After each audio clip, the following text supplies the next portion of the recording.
The writer of Luke and Jesus' intent to see with the eyes of God lay out very effectively issues pertaining to wealth and poverty, circumstances that were familiar to the first hearers of this gospel and continue to pervade today. I'm going to attempt to review the places where Jesus has been very briefly in the first chapters of Luke. And if you're looking for like a Super Bowl challenge, you could read like the first chapters, 6 chapters of Luke, if you don't understand what I'm talking about. When I think of the Gospel of Luke and what the nearness of God means, I have to stand on my head. I would demonstrate it for you, but it would be too laughable. I can't see normal. My field of vision, standing upright, however comfortable and knowable, is flipped upside down. I look one way only to have God twist me 180 degrees. No matter how much I want to look up or stay up, Jesus brings me down and brings the whole high and mighty ignorant, blinded by our own assumptions, secure in our own obsession for fame and acquisition, down low.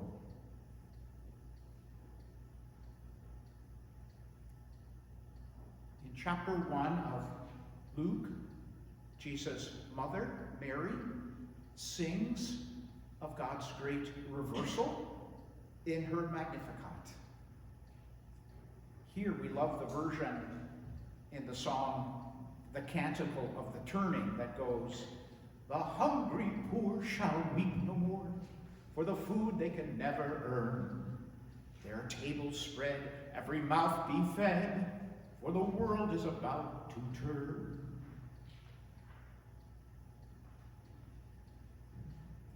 In chapter 4 of Luke, Jesus gives his first sermon to his home congregation in Nazareth with Isaiah's prophecy as the kickoff. "The Spirit of the Lord is upon me, because he has anointed me to bring good news to the poor." People are amazed at the kids declaring that the scriptures are fulfilled. But then the carpenter's son starts stirring up trouble. Good trouble. Like reorienting. Like holding a mirror up. Like flipping the narrative on its head. Drawing his homies and those of us overhearing to stories from the Hebrew Scriptures about the overlooked and dismissed.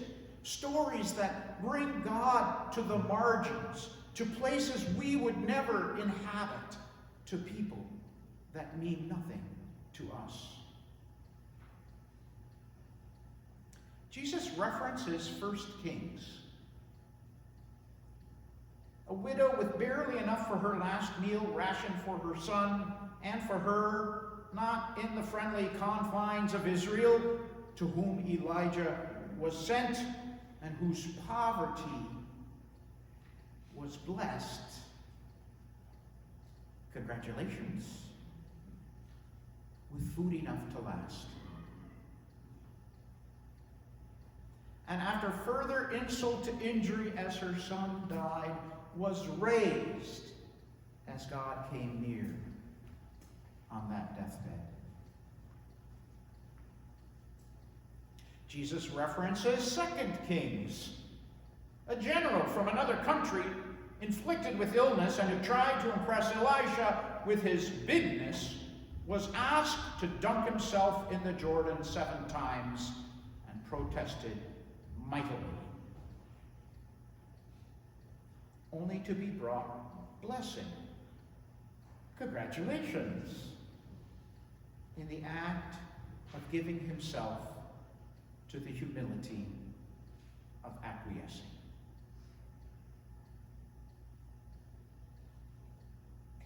Before the 4th chapter of Luke ends, a crazy, deranged, mentally ill person calls Jesus and identifies Jesus. I know who you are, the Holy One of God. That guy was blessed. Congratulations. With release from his demons.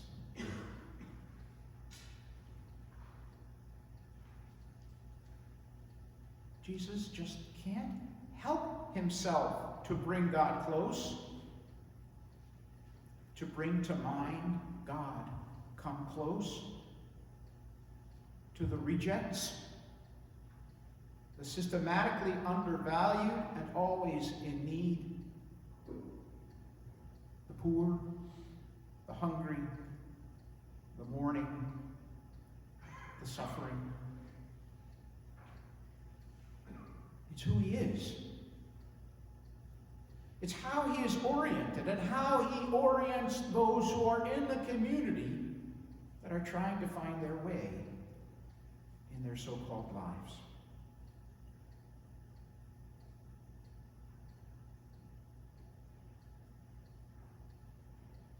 So on behalf of crazy Jesus, Jesus who pushes the envelope and who so readily goes to places I would run away from and would not want to find myself ever, I say, God welcomes all. God blesses the rejects. And God says to those who are comfortable and wealthy and never hungry, which is like most of us, watch out.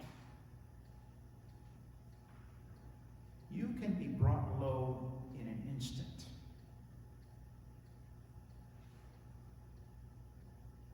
With the insight of God, our eyes and our attention and our MO is to always turn around, become flipped, and look low.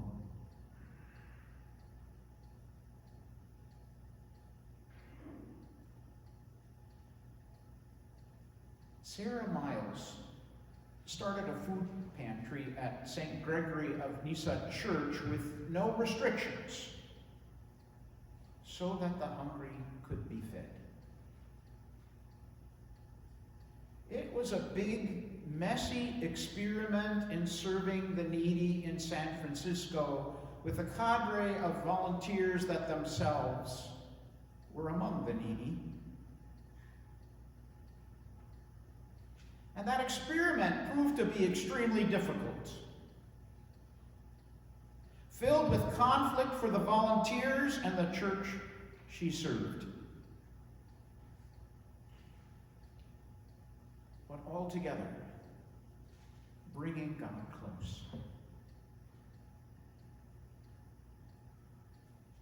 She says, I believed I was discovering at the food pantry our people's significance to the real story. They were on the margins of society, and often on the margins of the church, but their lives were full of meaning. They threw light not only on the overlooked parts, but on how the whole system worked. These poor lives illuminated middle-class life, our anxiety, our reliance on managing and fixing feelings rather than having them, and our desire to punish. Their lives show the profound resourcefulness and strengths of the weak. In breaking bread with my people and hearing their stories, I was learning about more than politics or religion. I was learning something about God. You can't hope to see God without opening yourself to all God's creation.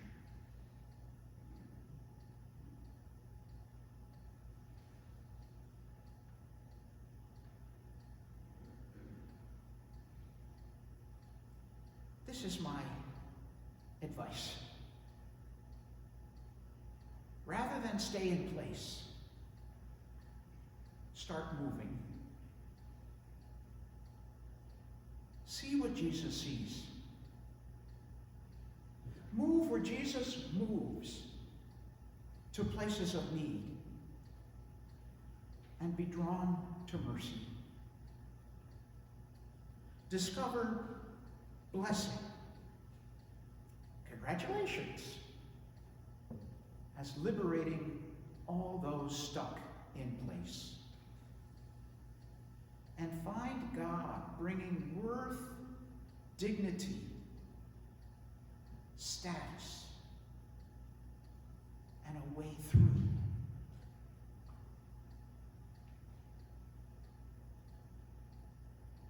From a level place, ground level, we are all together and can see eye to eye. From a place of knowing need, embracing the hungry, with the grief-stricken, we are freed from where we are imprisoned to live into the nearness of God with healing,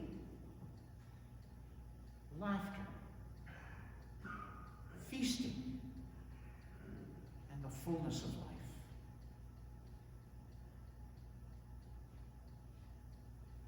Jesus has been raised from the dead, and we stand in that hope and in that resurrection.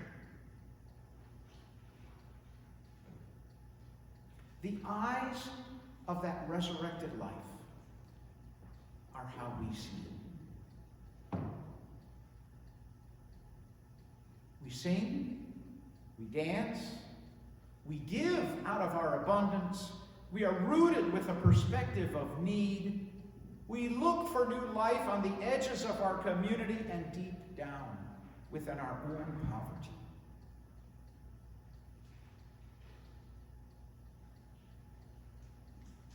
And at the communion table,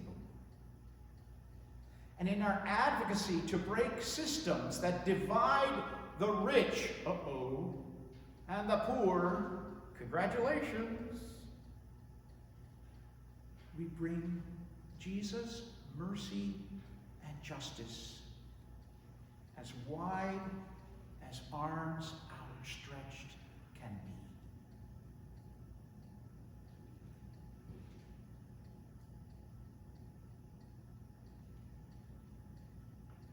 Sarah Miles, the one that started the food pantry, came to her own conversion only surprisingly.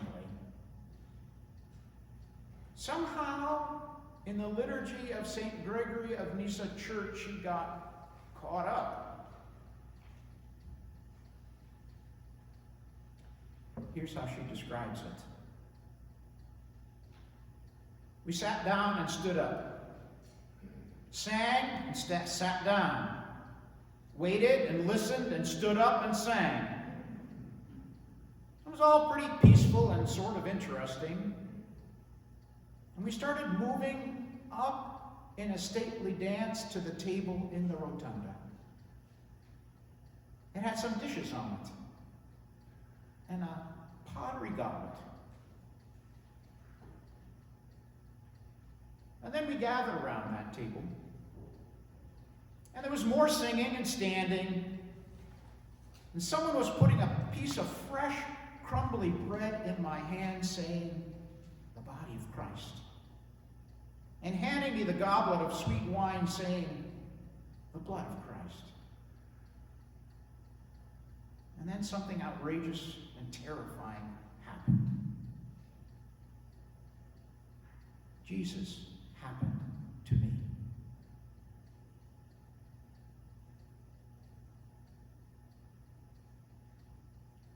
Sarah Miles got flipped on her head. She had Jesus lodged in her, as she said later, like a crumb.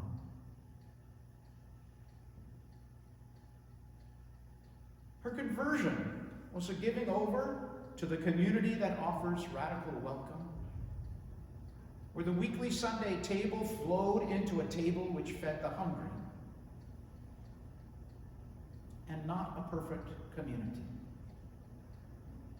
but lovely in its quirks and blessed,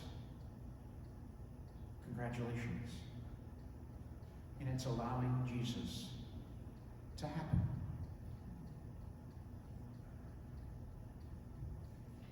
What do you say, Bethesda?